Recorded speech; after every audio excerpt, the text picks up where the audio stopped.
Hi, my name is Joanna Clark with Blissful Baby Sleep Coaching, and I am so pleased today because we have Lori Yu from Yu Physical Therapy on the line. And let me tell you why I wanted to bring Lori on my little, session here is because, as you guys know, I am always learning and growing and out in the field trying to find resources for the mothers I serve. And I met Lori, and she is a pelvic floor specialist. And I realized in my conversations with her that I was woefully underinformed on the importance of the pelvic floor. And once we got to talking, I realized I absolutely need to know more from Lori for myself. But more importantly, with all the mothers that I work with, all of you need to know about what Lori does, what her passion is, and how exquisitely important our pelvic floor is. So Lori of Yu Physical Therapy, as I mentioned, has been 22 years physical therapist. She's also a certified yoga instructor, and she has twin girls that are now 6.5 years of age. And so she has a lot of wealth of information to share with us. So welcome, Lori. Thank you so much for being here. Thank you, Joanna, for having me. Yes, this is a topic very near and dear to my heart, and definitely is one that is not touched upon nearly enough for whether you've had a baby or you haven't. And so just to give you a little bit of a background, in my 20s, I had graduated from physical therapy school, and I was out working with all different populations, and geriatric was a population that was pretty heavy on my caseload. And I would have these cute little, 70, 80, 90-year-old women. We'd get up to go do our walk or work on our balance, whatever we'd be working on. And they would literally tell me, wait a minute, honey, I'm gushing right now, meaning that they were pretty much peeing their pants. And so, of course, as a 20-year-old, I'm respecting what they're going through, and I'm not thinking much more of it other than that, right? So then you fast forward, here I am, 22 years as being a PT. Now I go through and I have my own babies, and who's peeing their pants now but me when I cough, laugh, and sneeze. And so, again, like being a physical therapist, it was still a pretty enlightening moment for me because, yes, we work on core strength. Yes, we work on, back issues and all of this, but pelvic floor, even to this day, wasn't really even taught much when I was in PT school 22 years ago. It's starting to emerge more now. It's definitely more of its like specialty niche, which yes, you need to be a physical therapist, and then you go and you get further certification. But it's still not an area that is talked about, and even research is really just starting on the forefront of just about the pelvic floor in general, like what does it do and how does it function and how do we strengthen it and all of that stuff. So then being a mom and having my own issues and realizing that there really wasn't much resources out there, that's when I also then decided to go and get certified in pelvic floor because yes, this is an area that needs a lot more attention. So just so people can have a little better understanding, a pelvic floor physical therapist, like I said, is a PT who has their physical therapy degree. And then we will then decide if we want to go off and get certified, for just the pelvic floor in and of itself. As a pelvic floor physical therapist, what sets us apart is that we're actually able to do internal exams, because this is really the only way that you can get into the pelvic floor and to feel it. I have my little diagram here today, but this is the pelvis. So as if I'm going to kind of stand up, I might lose my head here a minute, but as if I'm standing and facing you, this is how it looks. Okay. So if I go to lie down on the floor, then this is the bottom of your pelvic floor. And you can see we have all of these muscles, from our sexual muscles to all of the deeper ones, which is what we consider the pelvic floor. This is actually the anus. This is the vagina. And if we look down into the cavity, then we're dealing with the bladder, the uterus, and then the rectum. And deep down in here where my fingers are, I know it's kind of dark, but if you can kind of see where my fingers are lying, those are the pelvic floor muscles. So without the pelvic floor being supple, to have tension in it, but also to have softness in it, if those aren't balanced, then we can end up with an array of problems. And so in order to feel, because of the location of those muscles, where they're located, we have to do an internal exam. And yes, so typically when you go through an internal exam, the therapist is feeling for the suppleness of the muscle. Is it too tight? Is it too loose? And then yes, the way that we're assessing the muscle strength is through a Kegel. And there's a time and there's a place to do a Kegel. So what most people have been taught of whatever they might understand of a Kegel is that it is the stopping the flow of urine. And so that's partly true. Typically, when you just try to stop the flow of your urine, you're just getting the front part of the pelvic floor. You're not getting the back part that is here near the anus. And when we do a Kegel, it's not just a squeeze, it's actually a squeeze and a lifting. And so those are the things that we're able to assess when we're internal and doing an exam. And so what would happen, like how would somebody know? Again, we always hear this word, do your Kegels after you get, do your Kegels after you get your baby born, do your Kegels. And like what I hear you saying is it's possible we're not even doing them correctly.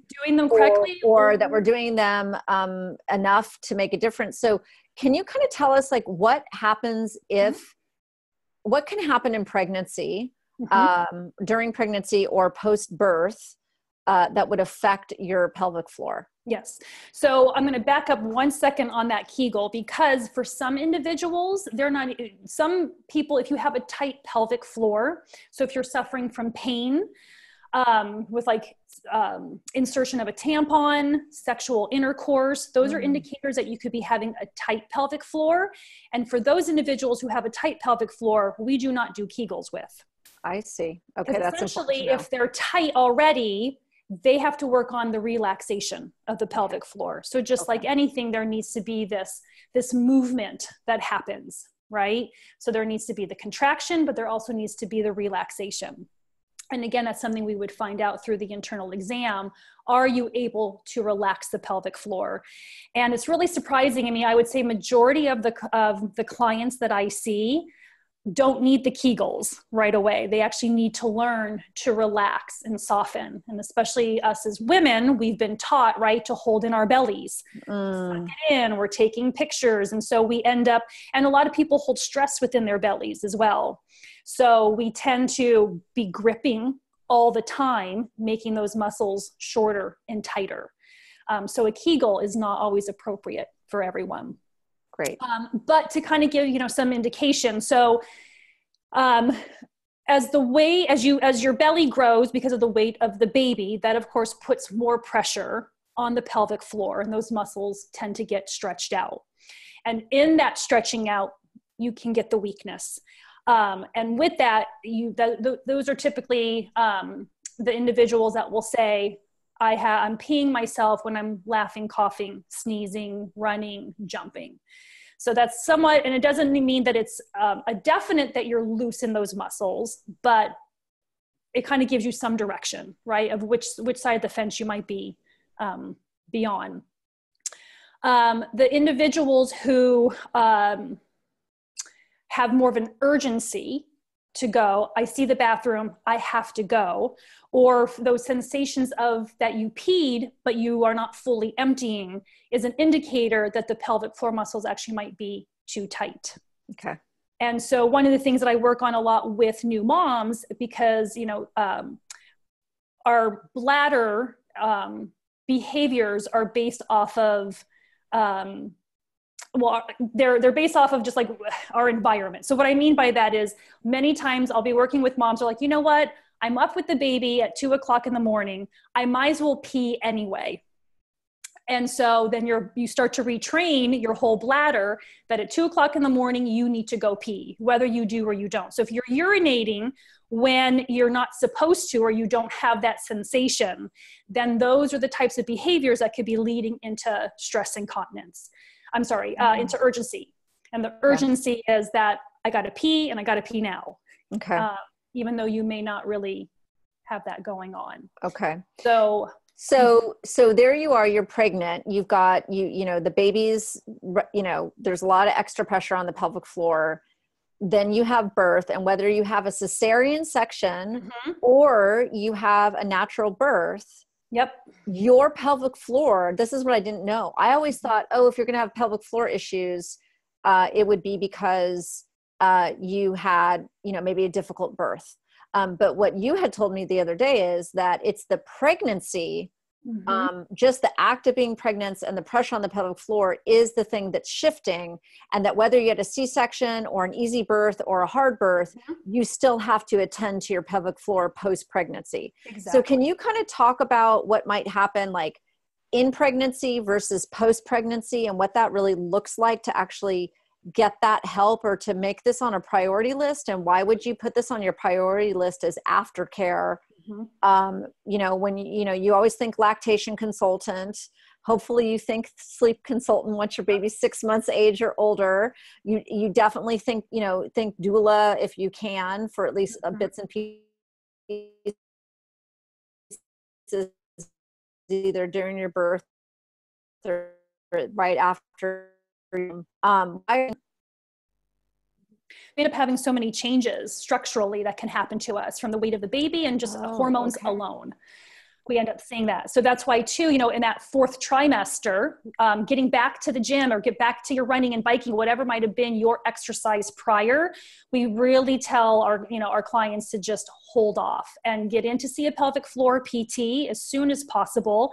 Technically, we don't do the internal exam till about 6 or 8 weeks post-baby, just because of swelling. And that's usually the time that you are also cleared by your OB to really know what is going on internally. And even if you don't feel that you have any issues, because sometimes the incontinence issues, the pain issues, they don't happen right away because again, your body's just healing. It's kind of reorganizing itself. But a lot of the complaints that I will hear is that women will feel hollow in the baby or in their bellies after having babies. They feel a disconnect from their upper body to their lower body. They don't feel whole. So those are kind of the indication because, your body's been preparing this life for 9-10 months. And then all of a sudden it comes out of you and organs are moved and shifted and, things have been displaced. And so it takes a while for everything to come back into alignment. And so when you get back out into thinking, just because your OB gave you the clearance to go and exercise, it doesn't mean that you're safe enough to do that. We have to turn that core back on. So whether or not you've had issues during the pregnancy or after, it's always good to get assessed and know where you stand. Because I've been also working with women who never got themselves assessed. They were fine. A year later, they're okay. And then shortly after that is now all of a sudden I'm having stress incontinence issues that I didn't have before. And because again, if there's a weakness that isn't addressed or a tightness that's addressed, the body learns to compensate over time. So you can still somewhat be normal or feel that you are normal post-pregnancy, 6 months, 8 months, a year post. And that doesn't mean that issues may not arise afterwards. Okay. So this is really important. So what I hear you saying is, no matter what, you should get an assessment. Yes. 6, 8, 12 weeks after you've after your baby's been born, whether it's a C-section or not. And the reason why you want to get this assessment by a certified pelvic floor specialist is because you want to understand the nature of your pelvic floor, whether it's supple or tense, so that they can guide you on ways to balance that out again. Because if you don't know what's happening with your pelvic floor after you are done being pregnant, that issues will creep up over time because the body's trying to compensate for this. Correct. And so every year that goes by that you aren't aware of what's going on with your pelvic floor may present problems that you might not associate with your pelvic floor. Correct. Right? Because when we think of pelvic floor, we think of core, or I know what happens when I think of pelvic floor, I think of core or incontinence issues. But what I hear you saying is the other things that could be is if like your pelvic floor was tense, like maybe sex might be really hard for you. Absolutely. And you might be thinking, oh my gosh, my vagina changed. Mm-hmm. But it has nothing, it's the pelvic floor that changed, or it's the pelvic Right. floor that's gotten too tense. And Right. that is the reason. So what I'm really hearing from you, Lori, is that like what we might be thinking is our problem or the cause of the problem isn't really the cause. Like it could be the pelvic floor needs some attention to, and then what we perceive as the problem is going to be resolved because we've attended to our pelvic floor. Yes. Mm-hmm. You guys, I did not know this. I did not know this. 15 years. I had Nora 15 years ago. And if I had known this 15 years ago, the first place I would have been after my lactation consultant and after making sure that I was healing correctly from my birth would have been a pelvic floor specialist. Mm-hmm. So I hope you guys are really, really understanding how valuable this is to know about our human bodies. Like we are women and we have to take really good care of ourselves. And I didn't realize this was an area that has been unattended to for me. Yes. So this is really wonderful, Lori. Well, and over in Europe, they actually will send you home from the hospital with a pelvic floor PT for at least a minimum of 10 sessions. Wow. And this isn't even in our care. It's not even talked about. And, this isn't anything even against any of the doctors, OBs and stuff. They're just not trained in it. So even when you do go for your 6-week, 8-week, post-op, they're checking to see how you're healing. They're really not checking to see if you have a prolapse. They're not checking to see if you have the splitting of the abs, the diastasis recti. And again, after, carrying your baby in your belly for all those months, and then you go through the stress of the birth, because it is stressful, and the core then shuts off. Again, we see issues with back pain and, sciatica that start to emerge that you might not have had either, because your core has been shut off. It's kind of like, you know what? I grew a baby, I birthed a baby, and I'm done. I'm tired. And literally it starts to shut off. And that's, again, there's the core component as well as the pelvic floor. And we need to see how those two are working with each other, because they should be working in conjunct and with breath. And so what happens is when we are weak in our abdominals, because I know after I gave birth to my babies, normally pre-baby, I can do a sit up in bed and pop out of bed. And I remember trying that for the first time, and I didn't get very far. I mean, I barely got my head off the pillow, because again, these muscles have been stretched there and they're shut off. So there I am, using my hands as if I'm still pregnant to try to get myself out of bed. And what happens when we have those weaknesses, it's kind of natural for us to hold our breath to try to find that stability to then perform function. And that's where we teach the breath work also within pelvic floor physical therapy, because there's a right way and there's a wrong way to breathe, and then to also coordinate that with the abdominals, with the diaphragm, with the pelvic floor to bring strength and function back to those areas. So Lori, how, if there's a mom out there listening to this right now and she's like, oh my gosh, I'm experiencing back pain, sciatica, incontinence, or wow, I'm just really curious. I want to know the health and state of my pelvic floor. Like, how do you even go find one? Is it covered by insurance? What can a woman do to be proactive about this, since this is not something that you typically get a referral for unless you're having a problem? Right? Like you would, so how can we be proactive and get the help we need in this area? Yeah. So you could, of course, just Google pelvic floor physical therapist within your area. There also is a website that has just emerged, which is a great resource. It's called the pelvicguru.com. Oh. And they have a whole directory who they've been working to pull physical therapists, other healthcare professionals who also work on the pelvic floor, and to be this directory, because same thing, because we're so underutilized, it's kind of hard to find us, right? Unless again, you have your own website, but if you're kind of, within the hospital or within a private practice, depending on how much marketing you do, we're kind of difficult to find. But yeah, so pelvicguru.com has a great directory worldwide. And in terms of insurance, depending on the insurance plan that you have, yes, you could get, pelvic floor is just also considered physical therapy. So if you have physical therapy coverage, then, and you can always call, because insurance plans are kind of, specific of how they're laid out, but I always tell people, call your insurance company and see if you have PT sessions that are covered. And if so, then if you are finding a pelvic floor physical therapist, you have to also see if they're enrolled within that plan. Most of us are not. We're considered out of pocket. And so what I do for my clients, I don't take insurance, but I will write them out a super bill with all the appropriate billing codes and the diagnoses.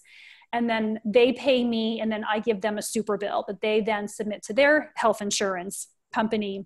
And then they get reimbursed for the out-of-pocket or out-of-network, provider rate. Okay. So that's really good news that this specialty area falls under the realm of physical therapy. And so if we have physical therapy benefits, we can either find somebody in network or out of network. And if it's out of network, we can still be reimbursed for the sessions on the back end, but because it falls under the guidelines of physical therapy reimbursement. Okay. That's fantastic. Yes. And let's see, I know we're going to definitely do another conversation because Lori, I invited her to come back to talk to us about some case histories of situations at different ages and stages, because again, I'm really recognizing this as an important topic for us women to pay attention to, because we want to live a happy, healthy life. And part of that is, obviously part of it is now tending to our pelvic floor. I mean, that's kind of the message I'm getting. And one of those things too, Joanna, even if you, let's just say you had children, didn't have children, and now, you're going through menopause, and you might never have had incontinence issues before. And incontinence too isn't just about bladder and urine. Right. I know. It's about bowel, right? So if there's those things that you're starting to notice as you're going through menopause because of hormonal changes, perfect time too to go in and get help. It's never too late. So it's never. So in other words, it's never too late for. Just like it's never too late to start doing your 10,000 steps. It's never too late. Well, and it's not even has to be about having a baby. I was actually just treating a 22-year-old who was actually having a hypertonic pelvic floor, and, sex was painful. Tampon insertion was painful. And this is, a 20-year-old without children. It depends on even if they have pelvic floor pediatricians or pediatric PTs out there, this is for everybody. This isn't just typically also postnatal women, and I want to just really get all that education across as well, because, people don't, pain with a tampon insertion. Some people think that's normal, and it isn't, regardless of your age, and you can get help at any time. Okay, that's great. So Lori, if people wanted to get a hold of you specifically, how would they do that? Yeah, so they can email me at lori@youphysicaltherapy.com. And then I also have my website, youphysicaltherapy.com. And I also have a Facebook and Instagram page. And again, both of those are the YU Physical Therapy. Okay. So Lori, if you had some, and again, you guys, I'm definitely having Lori back, so we'll have another conversation. And if you have questions, you guys can email me and then I can present them to her. But Lori, if you wanted to give us some closing thoughts or remarks, I would love to hear. Yeah, I think the biggest thing, that is what in my mom world, as well as my professional world, is, this is still kind of a faux pas to talk about. We don't like to mention that we're having these issues. Maybe amongst our super close friends, we might compare, mommy notes. But yeah, those sensations, if you feel like you're sitting on a golf ball, that could be a sign that you have a prolapse. Having to feel like you have to pee and not emptying your bladder. Again, all the stress incontinence that we talked about, the coughing, laughing, sneezing, those types of things, the pain, none of that is normal. And again, like looking at other things, believe it or not, if you watch how you hold your stress, because I have, some clients who I work with, they are butt clenchers. They squeeze their tushies when they're stressed, and that affects the pelvic floor. And so paying attention to, your posture. Are you a jaw clencher? Do you suffer from TMJ? That could actually be an issue down in the pelvic floor, believe it or not. Mm-hmm. So yeah, it's just one of those things. To any type of ailment that you might have even been being treated for, that you don't feel that you're getting results in, it could be linked back to a problem within the pelvic floor, because essentially that's our core, that's our power source. And that's where we generate, posture and everything from. Just amazing. Thank you so much, Lori. I learned so much, and I know that in future conversations we will learn even more. I'm just delighted that we had this time together. So thank you. Thank you for having me. Okay. Bye, you guys. Till Bye. next time. Bye.